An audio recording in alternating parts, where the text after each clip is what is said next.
Hello students, मेरा नाम है Surabhi Tiwari. Welcome to Step Up Academy. और आज का ये जो वीडियो है इसमें मैं आपको बताने वाली हूँ कि कैसे कॉनकेव मिरर और कॉन्वेक्स मिरर इमेज का फॉर्मेशन करते हैं। अब इसके लिए आपको क्या क्या ज़रूरी चीज़ों की ज़रूरत है जो कि आप घर में ही इसे परफॉर्म कर लें, तो चलिए बताते हैं। इसके लिए आपको चाहिए मिरर्स। तो कॉनकेव मिरर और कॉन्वेक्स मिरर ये दोनों ही आप मार्केट से परचेस कर सकते हैं। यहाँ 20 नंबर दिया हुआ है, इसका मतलब ये है इसकी फोकल लेंथ। तो फोकल लेंथ देने का रीज़न यही है क्योंकि हमें डिफरेंट पॉइंट्स पता चल जाएं और हम इनकी हेल्प से इमेज का फॉर्मेशन देख पाएं। अब यहाँ पर एक स्टैंड दिया हुआ है, आपको क्या करना है कि स्टैंड की ये जो मिडिल वाली लाइन है, जैसे आप अगर देख पा रहे होंगे, ठीक है, ये स्टैंड की मिडिल वाली लाइन, इससे आपको एक लाइन को खींचना है। अब ये लाइन जहाँ पर मैंने आपको बताई है उस पर आप 0 मार्क कीजिएगा और वहाँ से लेकर के 20 सेंटीमीटर तक आपको एक पॉइंट बनाना है जो कि हो जाएगा आपका फोकस। ओके, और फिर सेंटर कितनी दूरी पर होता है? सेंटर जो है वो और 20 ऐड कर दीजिए, जस्ट फोकस के डबल, दैट मीन्स 40 सेंटीमीटर पर सेंटर बना देना है। ऑब्जेक्ट के लिए आप कैंडल ले सकते हैं क्योंकि कैंडल की जो इमेज है वो सबसे अच्छी बनती है। ओके, तो अब ये सारी चीज़ें जो हैं ये आपको अपने पास कलेक्ट करके रखनी है। तो चलिए शुरू करते हैं बिना देरी किए हुए image formation by concave and convex mirror. तो देखिए, जब हम पहली पोजीशन की बात करें तो ऑब्जेक्ट रखा होता है इन्फिनिटी पर। अब इन्फिनिटी के केस में अगर आप रे डायग्राम की बात करें तो दो लाइट रेज जब ऑब्जेक्ट से पैरेलल जाकर के रिफ्लेक्ट होकर फोकस पे मिलती है, दैट मीन्स कि आपको पॉइंट साइज इमेज मिल रही होती है। तो यहाँ हमने प्रैक्टिकल परफॉर्म किया और इसे चेक किया कि क्या सच में पॉइंट साइज मिलती है। तो देखिए कि यहाँ पे सामने है मिरर और वहाँ फोकस पे पॉइंट साइज इमेज कैंडल की बन रही है। अब सेकेंड केस, जब हमने ऑब्जेक्ट को पोजीशन बी पर रखा हुआ है तो आपको इमेज सी और एफ के बीच में मिलती है। तो रे डायग्राम के फॉर्म में देख लेते हैं क्या ऐसा सच है। तो एक रे पैरेलल है, एक फोकस से जा रही है, दोनों जहां मिल रही है वो पोजीशन है सी और एफ के बीच में। और ये कैसी इमेज है? इन्वर्टेड और काफ़ी छोटी लेकिन रियल। प्रैक्टिकली देखेंगे तो स्क्रीन आपको एरो इंडिकेट कर रहा है और सर्कल इंडिकेट कर रहा है इमेज। अब हमने ऑब्जेक्ट को सी पर रखा हुआ है। सी के केस में सेम साइज की इमेज बनती है। कैसे बनती है? तो आप रे डायग्राम के फॉर्म में देख सकते हो।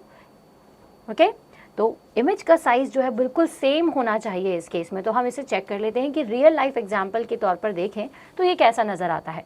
तो जब हमने कैंडल को सी की पोजीशन पर रखा तो नीचे देखिए कैंडल की जो लो है, जो फ्लेम है, वो बिल्कुल सेम नज़र आ रही है, मतलब कि दोनों एकदम सेम साइज़ की हैं। अब हमने थोड़ा और करीब कैंडल को लेकर के गए तो इस पोजीशन पर आपकी जो इमेज है वो काफ़ी एनलार्ज मिलेगी। जैसे यहाँ पर बॉटल रखी हुई है सी और एफ के बीच में और इनका इमेज का फॉर्मेशन कहीं दूर हो रहा है लेकिन एनलार्ज इमेज बन रही है, रियल और इन्वर्टेड बन रही है। तो इस केस को देखने के लिए ना थोड़ा सा आपको आंखों को तेज़ करना होगा क्योंकि यहाँ पर मैंने जैसे ही ऑब्जेक्ट को रखा तो इसकी इमेज मेरी वॉल पर कहीं दूर बन रही थी। ये देखिए, थोड़ी सी धुंधली है पर आप इसे देख लीजिए, ऐसी इमेज बन रही है जो कि एनलार्ज्ड है। फ्लेम काफ़ी बड़े साइज में दिख रही है, ये वॉल पर हमने ली है। अब हमने ऑब्जेक्ट को सीधे फोकस पर रख दिया है। इस केस में भी हमें एनलार्ज्ड इमेज ही मिलती है क्योंकि रे डायग्राम को देखें तो जो रे पैरेलल है वो फोकस से जाएगी, जो पोल से जा रही है वो पोल से ही रिफ्लेक्ट हो जाएगी। हालांकि ये रेज यहाँ नहीं मिल रही है लेकिन ये कहीं दूर जाकर के मिलेंगी क्योंकि दोनों ही रिफ्लेक्टेड रेज पास में आती हुई नजर आती हैं। अब लास्ट केस, जब हमने फोकस और पोल के बीच में ऑब्जेक्ट को रखा है तो इस केस में आप देखेंगे कि इमेज जो है वो वर्चुअल बनती है क्योंकि रे डायग्राम हमें ये बताता है कि रिफ्लेक्ट होने के बाद रेज दूर जाती हैं और वर्चुअल इमेज मिरर के सामने या मिरर के पीछे की तरफ बनती है। तो आप इसका इमेज देख सकते हो लेकिन एनलार्ज्ड, सिर्फ ऊपर की ये जो फ्लेम है वो इतनी बड़ी नज़र आ रही है। दैट मीन्स कि हमने इसे एनलार्ज्ड इमेज कंसिडर करते हैं और ये एनलार्ज्ड ही है।